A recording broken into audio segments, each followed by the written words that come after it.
Well, hello, everybody, and welcome to Fearless. Today, we've got an amazing guest known internationally as the Focusologist, Penny Zenker. Penny's been giving keynotes worldwide for many years now. She's an expert in stress management and, of course, focus. Creating clear focus. And without clear focus, how is a team to be aligned? How is an individual to be aligned? You've heard me in the past talk about uh, life is like going through a series of paths where if you get off track, it's like a GPS system that's going to reroute you. It's going to help you reset. She'll talk about reset. And but in order to get where you want to go, have to know where you want to go. Otherwise, you're going to be going around in circles. So focus is absolutely essential.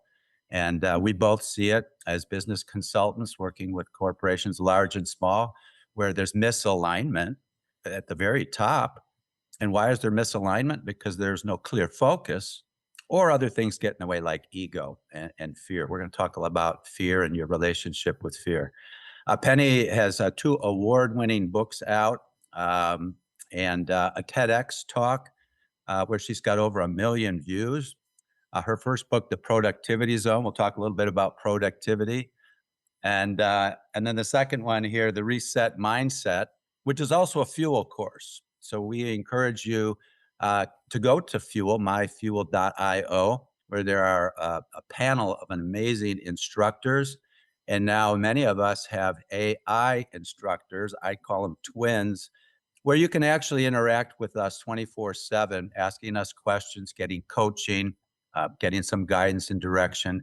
And just a 7-day free trial. We urge you to go. And matter of fact, I was chatting last night with Penny's AI bot, some people call her AI twin, AI instructor, asking some pretty deep questions about life, about stress, about reset, about things like that, and got brilliant advice. So I've had conversations with my own AI twin, and it's remarkable because in my case, and Penny's too, but in my case, I've got um, 38 years of professional consulting experience. I've started my company 38 years ago next week, actually. And it's downloaded with hundreds of articles I've written, hundreds of workshops, talks, interviews, things like that. Over 400 video clips. The bot is loaded with authentic work. It's not going to the internet to give you answers. It's coming from Penny. It's coming from me, based on our own experience, and it's got perfect recall. I mean, there's things I wrote 30 years ago that I don't even remember writing actually, and so but the bot does. So it's kind of fun to do that. So we're going to talk today about your relationship with fear. And how do you handle things when it's paralyzing almost? And we're going to talk a lot about energy. So with that, Penny, welcome to Fearless. You are the perfect guest for a show like this. Well, thank you so much for having me. I'm excited, not fearful, but excited. That's right. You talk a lot about energy, and you quote Einstein: "Energy, everything is energy," and you like to reverse that to "energy is everything." And I'm a big believer. In fact, I quote Einstein frequently as well. And one of the things to add to that quote, he said, "Everything is energy. Match the frequency of that which you desire, the reality you want, and you cannot help but get that reality. It can be no other way. This is not philosophy. This is physics." That's Albert Mm, Einstein. So that's powerful stuff because if our mind is thinking about something that could go wrong, it's a projection, right? Something could go wrong. It's going to trigger fear, and it's going to trigger our hormones and our body and our fight or flight and the amygdala and the cortisol, things like that. And then all of a sudden, we're going to think it's right to be afraid. Our body is telling us you should be afraid. And you like to talk about reset, where you actually, I don't know, you comment on it. What do you do in a reset moment? Reset moment. Let's look at when that fear comes up, or any emotion, anger, sadness, hurt, guilt, shame. When those emotions come up for us, those are signals, right? It's a signal to reset, to ask yourself, what is this, right? A reset moment, what I call a reset moment, helps us to take back control so that we are more intentional about the next action. What I like to do, you're probably also familiar with Viktor Frankl, and he talks about the space Yep. in between stimulus and response. So I like to call that reset moment the space between stimulus and response.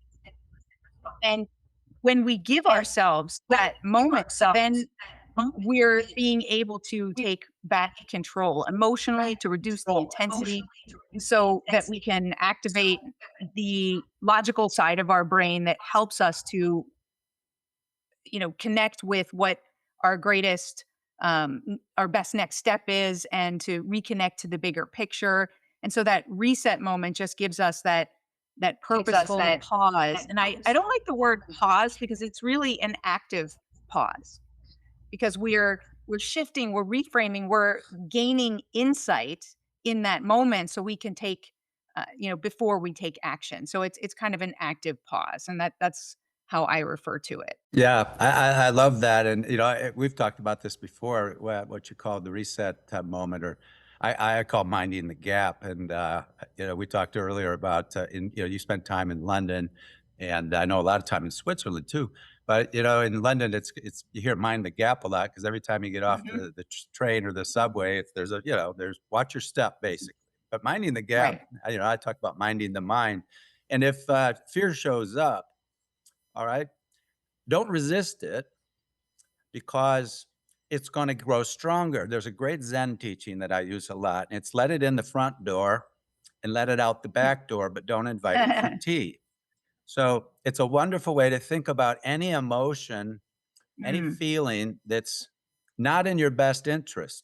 You do a lot around stress. Okay. Well, instead of resisting it, which makes it mhm. stronger, it's like locking that Ex front door, and it's, sooner or Absolutely. later the wolf's going to blow the house down.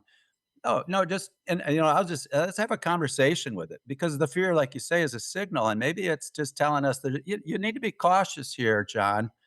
And that's why I use a tool, FMEA, failure mode effect analysis, in every event I do. So before we make a change, we say, what could go wrong? What could fail? And what could we do about it to make sure it doesn't go wrong? It's a classic engineering tool, right? FMEA.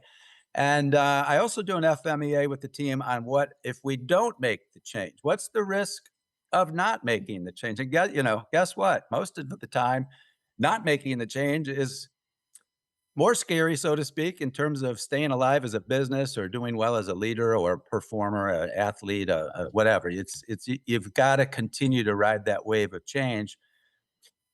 Learn from the signals. Don't be foolish. Don't be careless. But mind that gap, that reset moment. And so, how do you get people in your space? How do you get leaders when it's a short timeline? We got to make a decision. We don't have time to just put it into the next quarter. What's your strategy, and how do you help teams pull together and be decisive and get through the fear? Well, it does come back to the moment, but perhaps it's best expressed in a story, right? When I was caught up in some fear, and how I recognized it and how I helped myself get out of it. So I had this situation with a team member of mine that I had my own IT business, and I built it from a small business just myself to a multi-million-dollar business. And as the team grew bigger, right, I had less visibility, less direct contact with people, and you have more policies and ways that people can support following the standards. And of course, in technology, when you make a change to software, it has to be tested before you put it into production. So there are certain protocols for that. And we had a team member that didn't follow the protocols for testing and immediately put it into active live at the customer, and their systems went down for a period of time. And it's not like that engineer has direct contact with the customer. I'm taking the heat for that. That customer comes to me, wants to know what I'm going to do. And, it was a lot of time, money, and energy to turn around the situation. And that customer was expecting me to fire that engineer, right? How can you allow somebody like that to continue to work on my team? And I had fear that if I didn't fire that employee, that client would leave us, and that was one of our biggest clients. And in that moment, right, in that high pressure moment, I had to really think about. It reminded me of something that my mentor had shared with me, a similar type of situation. And they said, "Why would I fire somebody when I spent so much money training them?" And I was like, "What?" I didn't understand. So they said, "Yeah, that the fact that they made a mistake, they're going to learn way more from this mistake, and they will never do that again because of the pressure and and everybody else who saw what the costs and consequences of that were. We just had a huge training moment." So, you know, I remembered that in that moment that okay, what so I took that reset moment again before I take action. I allowed myself to rethink, what is the purpose? Am I being driven by fear here? Or am I, really looking at what's the big picture? So it's a question that I often ask myself when I'm caught in a situation is, what's the big picture? To step back in my reset practice from my own experiences, I have a three-step practice, and it's step back, get perspective, and realign. And that can happen like that. You can use a framework to do that. You can use a simple question. So in this case, it was just like, okay, what's the big picture? And, I could find out, well, why did they skip it? That was a question that I had to ask. Okay, well, what happened that made this person skip that protocol? Maybe they were afraid that they were going to miss a deadline, right? Because fear often has us do things, take shortcuts and make short-term decisions. So, what was happening there? And so just taking that moment to think about what the big picture was in that intense, because I'm not sure if you said it, but you mentioned fight or flight, right? When the pressure is high and our emotions are high, our intellect is low, right? That's what brain science tells us. So that reset moment is so critical to ask that question, to step back, get perspective so that you can make better decisions in those moments. So that's sort of just has reinforced itself over and over in every business situation. And whenever I acted without taking that step back, there was usually a bigger painful lesson that I learned as a result. So I keep coming back to that practice. Yeah, and sometimes people when they feel rushed, they think for some reason, again, this is just a thought, maybe it's subconscious and it's habitual, which is most of our thinking. They think that they have to speed up when in fact Mhm. it's much wiser to actually slow down for a minute. Think about sports. I was a very competitive athlete, and in simple terms, we call them timeouts. That reset moment Exactly. where we need to just step back, to use your words, maybe refocus, pull together, and then carry on, so to speak. So it's critical Yeah. in events like sports, and and I use that if on a analogy as live well. I fever. mean, oh, sorry, Mhm. didn't mean to interrupt you. I use that analogy as well. If you think about it in sports, right? There's so many different reset moments. There's those timeouts, but there's also the huddle, right? There's Yeah. halftime. There's calling an audible, right? It's a reset moment. So we can learn a lot from sports as well in that it's we can dig so much deeper into what that reset moment can do and when it can be, and not just as a reactive practice, but also as a proactive practice. Absolutely. You mentioned Audible. I was a competitive quarterback growing up, up through Awesome. college, and that's that. By the way, I use this as a metaphor for life. Is that when a quarterback walks up to the line of scrimmage, you've got goals, you have a vision, you have a game plan, you have a strategy. You've practiced all week, you've studied the competition, but guess what? Mm, You have no idea what's going to happen when that ball is snapped. So you might have to scramble, you might have to audible when you get up to that line and go, "What? We weren't expecting this."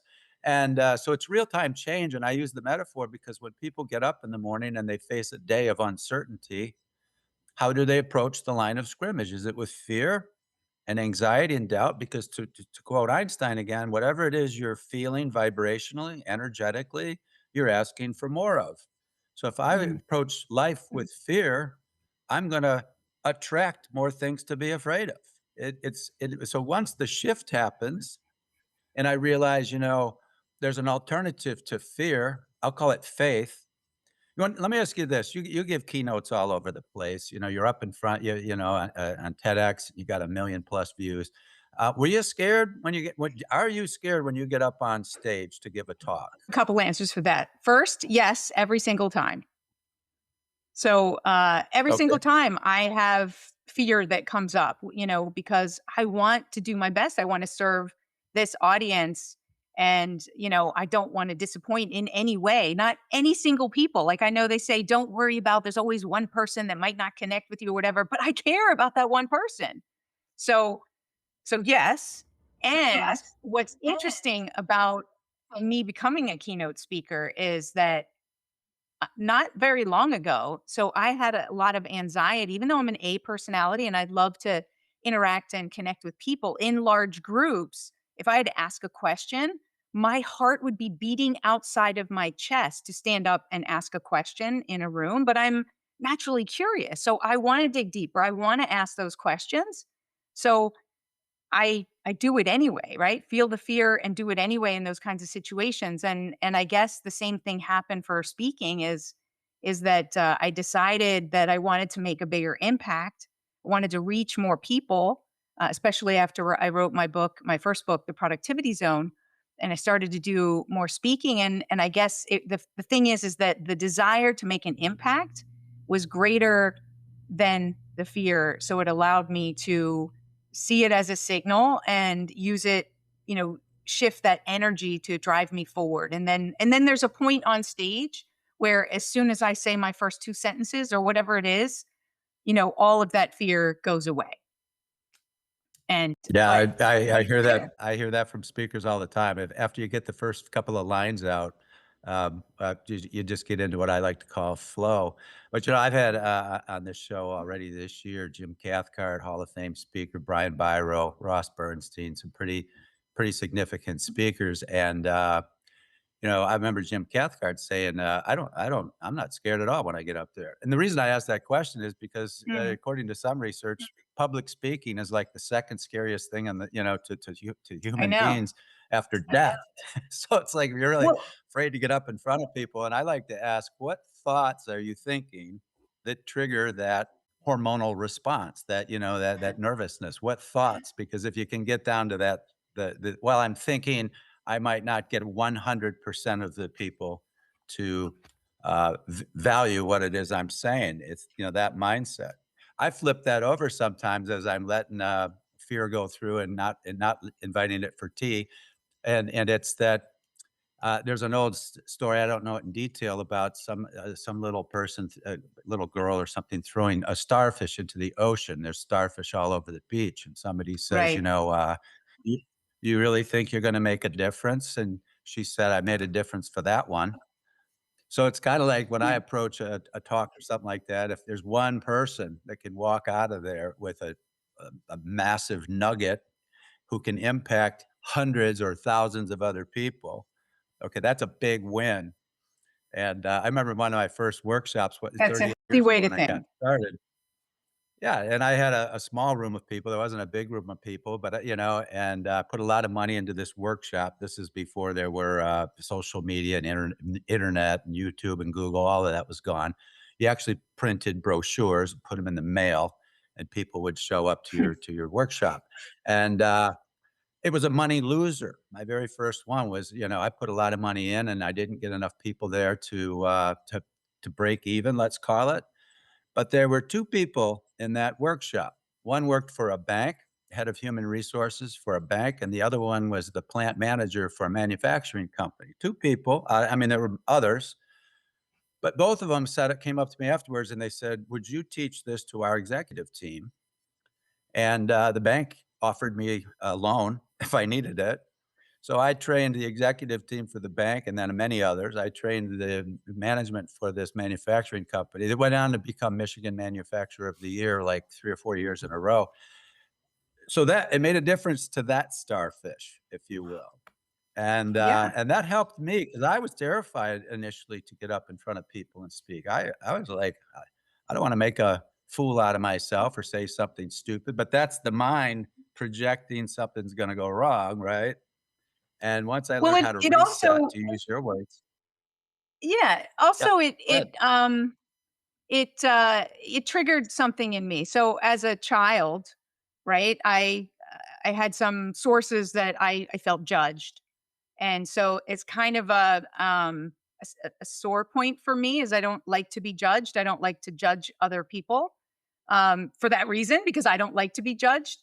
Whether I was compared with my brothers and I wasn't as smart as they were, on paper according to grades and everything, but at that time that was made a big deal. And those little things. And so for me, that's what it brought up is that you're in front of this audience and I don't want to be judged, right? That's why that one person mattered because I don't want to be judged. But like you said, you can go into it just saying, I'm here to make a difference and it'll hit for those people it's meant to. I also have a little thing where they don't have the book. They don't know what you were going to say. So if you forgot something that you think was important, they didn't know that you forgot it. So, there's a lot of little things that just help you to let it go. And that's really helpful for me and it's made all the difference is those little tweaks. Not to listen to that Eh, little voice. yeah, and I was advised some time ago to think about this, and this really blows people's minds, but you can't, ever get it wrong, and you can't ever get it done. What do you mean by that? What do you mean I can't get it wrong? What if I say something really stupid? Well, you're gonna learn from that. You won't gonna repeat it. It's like your example with your IT company, and, this person made a big mistake, so to speak, but imagine the learning that came from that. It reminds me of the Tom Watson story way back at IBM. It was, something like somebody made $100 million mistake. It was huge, and everybody expected him to fire the guy, and he said, "I just made $100 million investment in my employee. I'm not firing him." And it was that Oh, I shift, hadn't it's that heard of that feeling. story. Okay, that's kinda like what I Yeah, had mentioned, earlier. Yeah. exactly. It reminded me of that. So if wait a second, if I can't get it wrong and I never get it done, then relax, basically, relax. And, Yeah.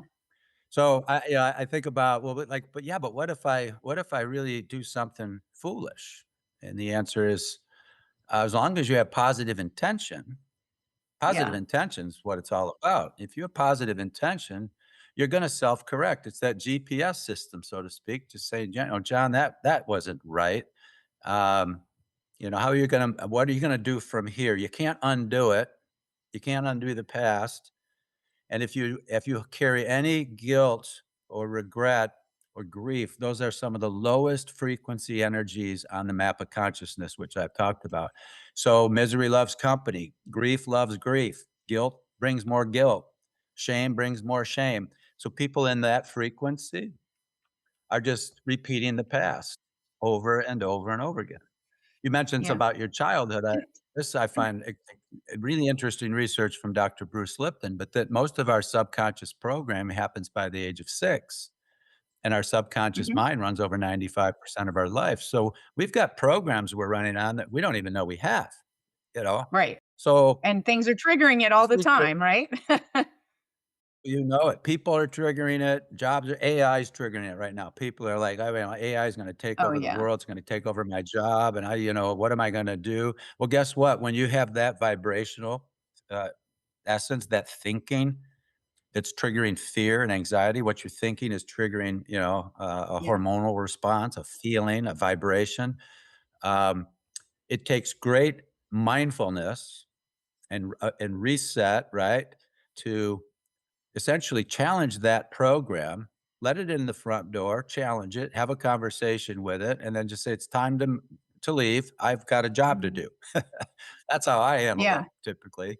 Yeah. Just, Can fear, I hear you, just go over there. yeah. Can I share another quick story? It relates to what you were talking about, a few minutes ago, about, you know, uh ways to I forget the exact trigger sentence that you used, but it reminded me of this story. So when I was getting a divorce and my kids were very young, and it was very difficult for me. It wasn't my choice at the time.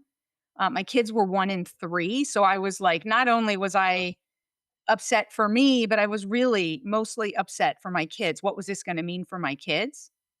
And I'm an extremely loyal person, so it kind of challenged my own identity. Which was more important, the loyalty or my self-respect in terms of the situation. You don't want to stay in a relationship that the other person doesn't want to be in. Um, but I spoke to a child psychologist, and I spoke to a bunch because I was really concerned what's the right thing to do? How do I handle this in the best way for them? And I remember one of them said to me something that, sometimes it's a short statement or a mantra or something. They said, listen, they said, you are guaranteed by the parent child relationship to screw up your kids.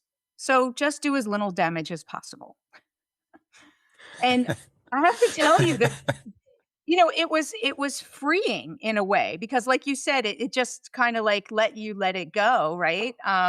Is it let me get on with it and go, okay, I'm guaranteed to, that's just the psychology of the relationship. Do the best you can. Go in with your best Yep. intention and own it Yep. 100% that you are committed to put them first. And that's what I did, Yep. and I can say that I every time I made the best decision I could with the circumstances and knowledge that I had, and utilizing this practice of resetting to check in, is this in their highest and best good? And that's made all the difference. Oh, absolutely. In fact, it's one of the spiritual laws, the, universal laws is intention. There's karma, there's dharma, there's attraction and allowance, laws like that. But intention is absolutely critical, because when you have positive intention and where you're trying to make things better, not just for yourself, but for the world, everything just pulls together. It's essential that you have that positive intention. So maybe that's one of the biggest takeaways for our audience today is just stop and examine, take a reset moment and examine your intentions, whether you're going through a divorce. I've been through two, Penny. By the way, when I was talking to your AI twin last night, I have a friend going through a divorce, and I thought, I wonder what Penny would say Mm. about this situation. Hmm. And your answer was awesome. And I didn't know your history about whether Mm. you'd been divorced or not, but you knew in a very logical, articulate way, um, some positive things to say. So I found that really interesting. And then I asked you a bunch of questions about, my leadership team's misaligned, and I'm not sure how to pull them together and what should I do. And you gave some wonderful advice that way too. So, well, we're about out of time, but I'm going to encourage everybody to a couple of things. One is if you got value out of this, as I hope you did, I did. Listening to somebody as experienced and amazing as Penny. Um, like it and share it on YouTube, and invite others to come and join us on Fridays. I got a great guest next week, Bryn Tillman. She's also a fuel instructor. There she is with an AI twin, as she likes to call it. Uh, Wonderful, wonderful voice. In fact, I hire Bryn to help me with my work. She's fantastic. Um, on Monday, I am going to be leading Mindset Matters, another fuel podcast, and the topic is the 8 disciplines of balanced leadership.